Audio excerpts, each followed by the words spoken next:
folks, Mike and McGee here. In today's video, I want to take care of two issues that I've got in my spring house. Number one, I want to drain all the water out and scrub this. We had raccoons in our water, and at night when they would get in the water, it would stir up the dirt. The dirt would subsequently get pumped into the line and come in here. Now that happened at night. When we drank our water, we collected it in the daytime. There wasn't anything disturbing the water, and we didn't dip it out of our tank. We just took it directly out of the pipe. So we were fine as far as that goes. There, you could make a case that there's still potential danger from it. We took care of that. We put a tank in and completely bypassed the open system that we had. But that dirt, when it flows in, cannot make it through the overflow here. This is basically a large sediment bowl is what this is. All the dirt settles to the bottom, and as it flows and runs out 24 hours a day, every bit of dirt that flows in stays in. It doesn't flow out. So I want to scrub that out, and I've also got a leak at the bottom. I want to fix that today. I had a leak here at the top where this pipe comes in. It was leaking where the concrete didn't seal perfectly around the pipe. I've got the same thing going on in my drain pipe down at the bottom. So I've got to drain all this water, dry that out, and fix that leak, because as you can see, there's water seeping through the concrete all the way around, and there's only one place that could be from, and that is that lower drain pipe. So I'm going to get the milk out. We use this water to cool our milk off. It does a superior job. 40-degree air will not cool this off near as quickly as 40-degree water. I don't know exactly why, I just know it works. So my drain down underneath here, I'll take you around, we'll open it up, we'll hear the water flowing, and then we'll come back up here and we'll use this water that's flowing out to help us clean, and we'll scrub this down and get it back as pretty as we can. If you watched us build this, you know we put a root cellar underneath, down these stairs.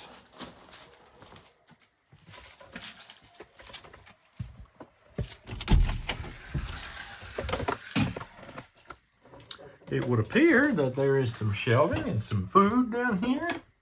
There's some pumpkin crops. Really nice looking. And right here is our drain. So in order to drain this, all we have to do is open this like this.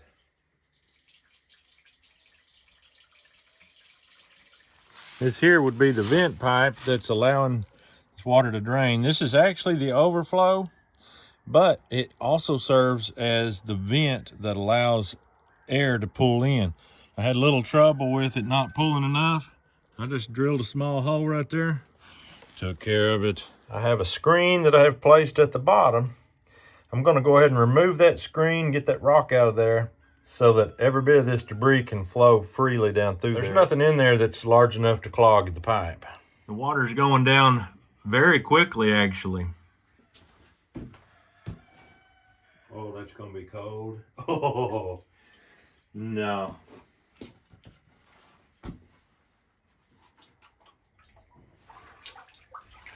There we go. All right, the water's going. We have to get moving here. Looks like I am actually knocking off some of my sealer there. I may have to come back and reseal some of this.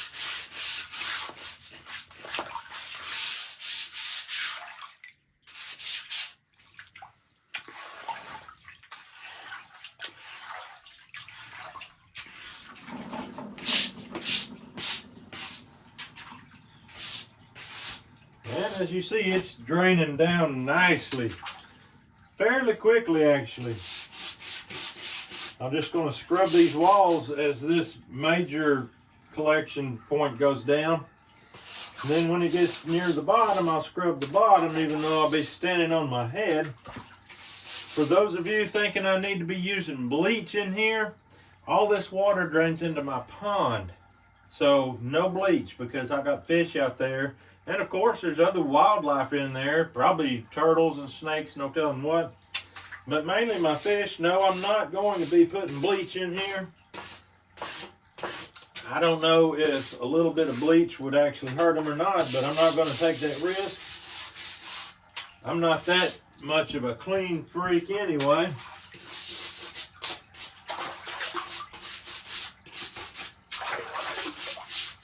It occurs to me that some of y'all watching may have not seen my spring yet. You may not have seen my pump yet.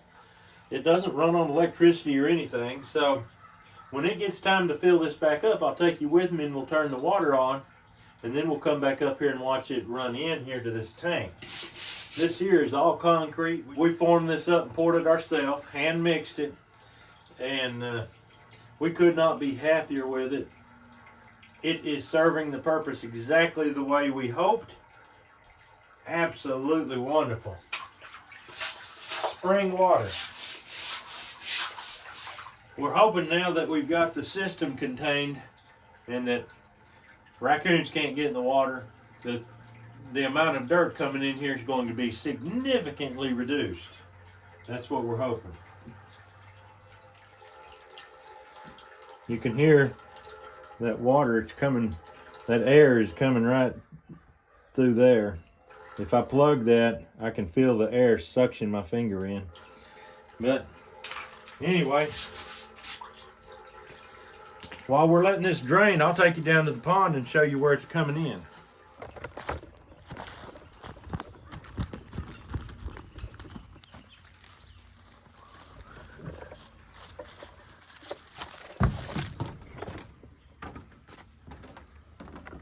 As you can see, the pond is way down. That's supposed to be underwater, but that's where it's coming in right there.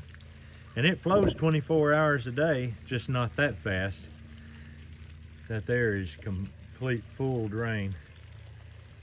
But I had this pond built a while back. A good old friend of mine that lives in this area built it for me. I roofed his house and he built my pond. Hard to beat a deal like that.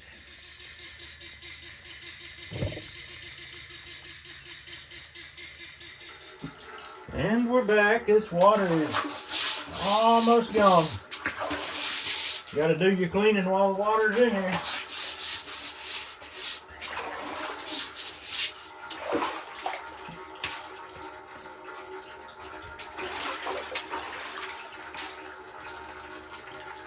Alright, I'm starting to see the bottom.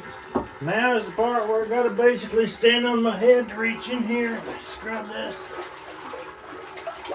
There's still about two or 3 inches down in there.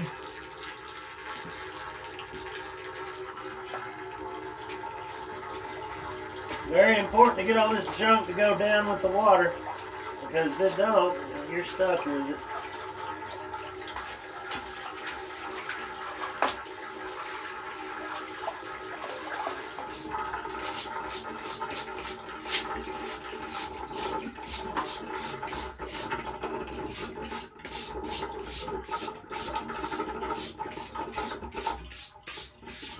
There you go.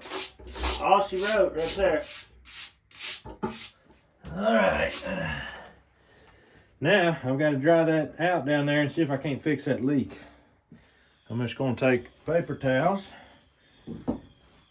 and get down in there and dry that area.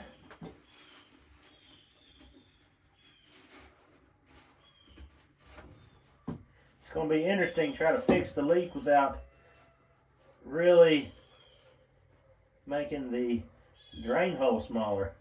I don't want to do that at all.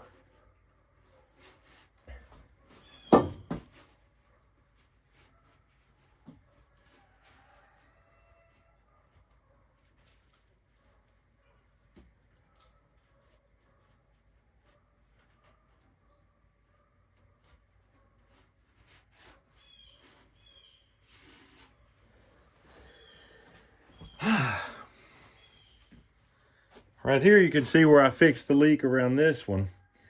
This stuff is a really nice epoxy putty, and we use it for situations like this. It's called water weld and it works really good. It's hard as a rock. You can tap and dye it, whatever you want.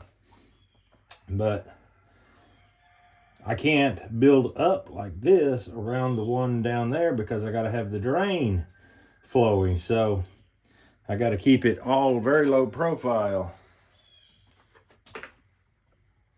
Kitty, what are you doing in here? What are you doing, Kitty?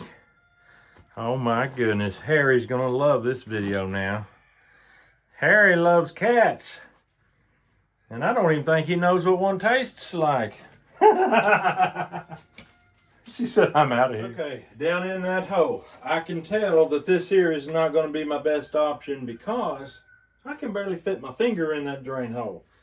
This stuff here, it doesn't have great adhesion upon contact. You have to keep working it. And my experience was it takes a while. It never really gets that sticky. It is the process of curing that causes it to adhere, and it adheres great. But if I have to have a chunk and stick down in there, I'm going to lose it. It's going to go down the drain. So I went out to my shop and got this. This is what I use in my metal roofing business. This is the best caulking for metal roofing or for any other project that I know. It says right here it sticks to wet surfaces. Well, it doesn't stick to wet surfaces as good as dry surfaces, I'll just tell you that. But I do know that once you get it on there, it's instantly waterproof. If it sticks, it's done. And so it's just a super great product. I'm going to use it because I can get it in down there where I need, in the hole, squirt it on. I'll take my finger and I'll wet my finger because it doesn't stick to a wet finger as good as it does a dry finger. I want it to stick to that surface better than I do my finger. And I've noticed that the concrete that's in there that has soaked all that water up and it's just leaching it out into my floor is not drying very well at all. I have used a ton of paper towels already on it, and it just keeps getting wetter. So I'm going to hit it one last time with a paper towel, and then I'm going to hit it with this and see if I can't get this to stick on there. If I can, we will have success. I can barely get a paper towel in it with my finger.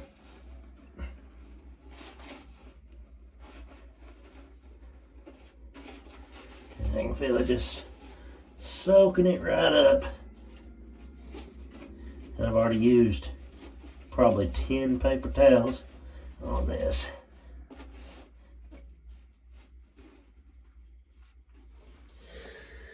All right, here we go.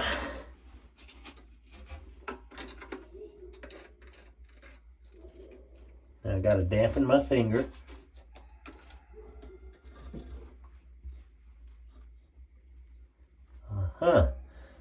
Feels good.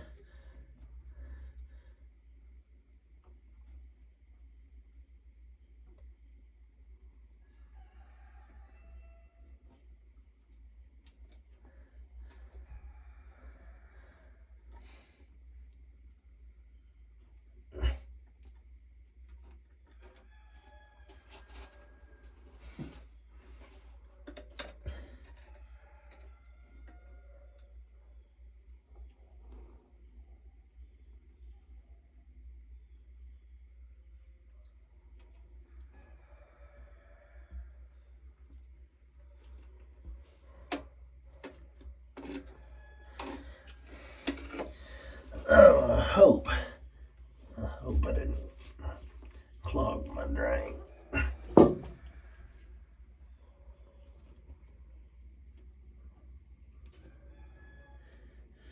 All right. Oh.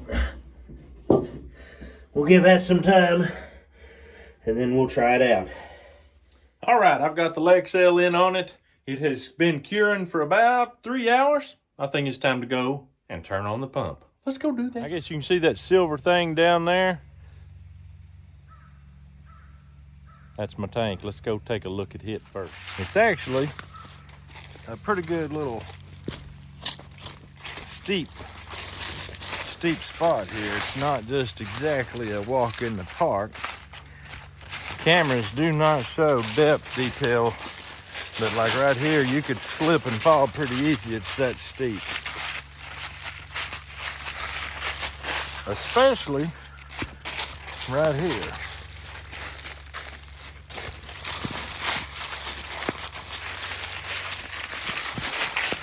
All right, the spring comes out right there. We rerouted it. Instead of using this dam, we're using a pipe.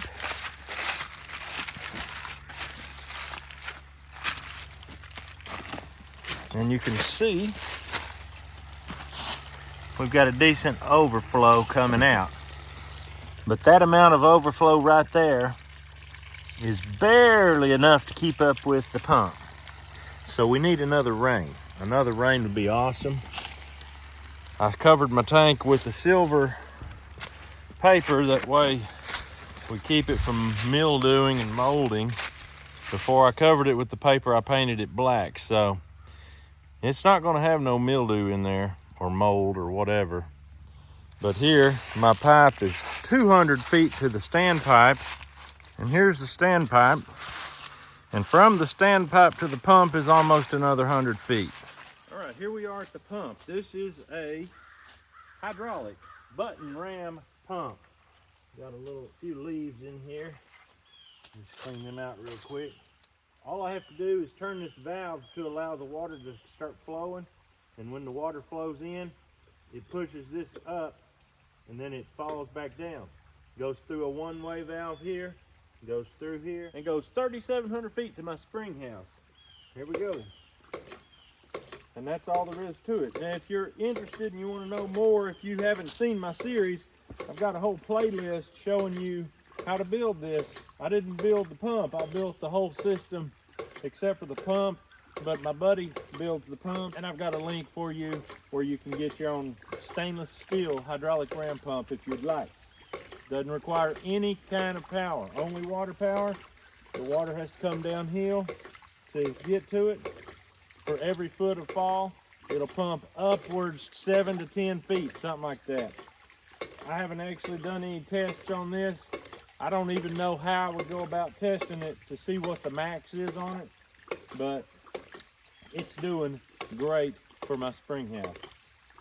This excess water is what is necessary to power the pump. You have to have excess water, or else you can't power it. The excess water runs into this little containment and then goes out the pipe into the center of the creek, which the bottom of the creek is solid stone.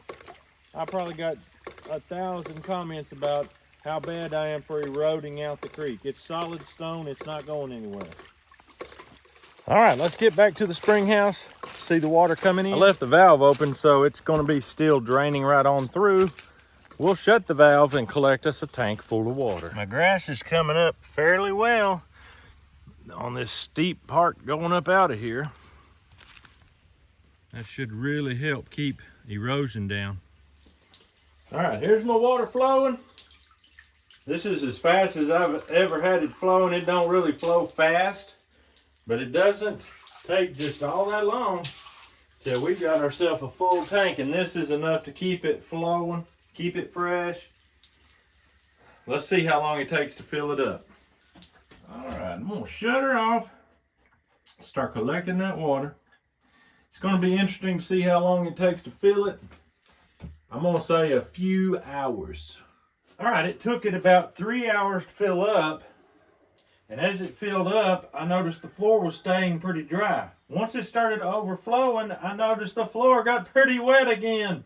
So I've got a leak here, which it makes total sense. I should have thought about that, but although I did think about it, I looked at the outside wall and it was dry all the way to the ground. So that in my mind said, no, it's only leaking at the bottom.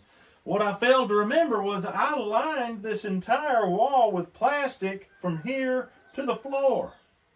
What does that mean? That means this wall cannot get wet until it hits the bottom. So, McGie. So I'm going to dry this off. I drained it down below this level. This one's easy to fix. I don't have to drain the whole tank and fill it back up.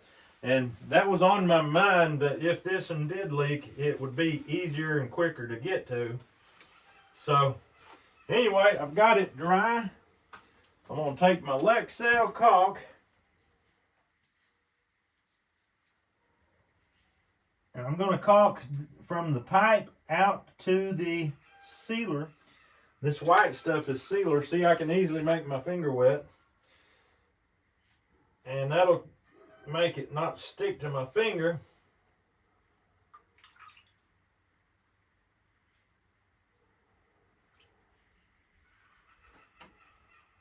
This Lexel is some really good stuff. If you got a roof leak, get you some Lexel.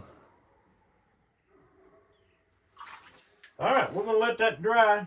It don't take long to cure, but it always stays flexible. And then we're gonna turn the water back on and see how it looks.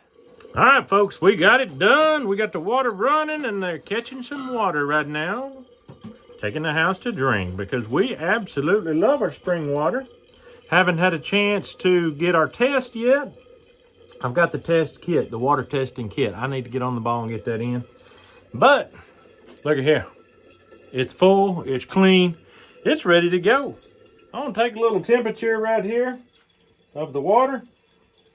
61 degrees right now. And that's in the tank here. When this jug fills up, I'll see what it is coming out of the tap.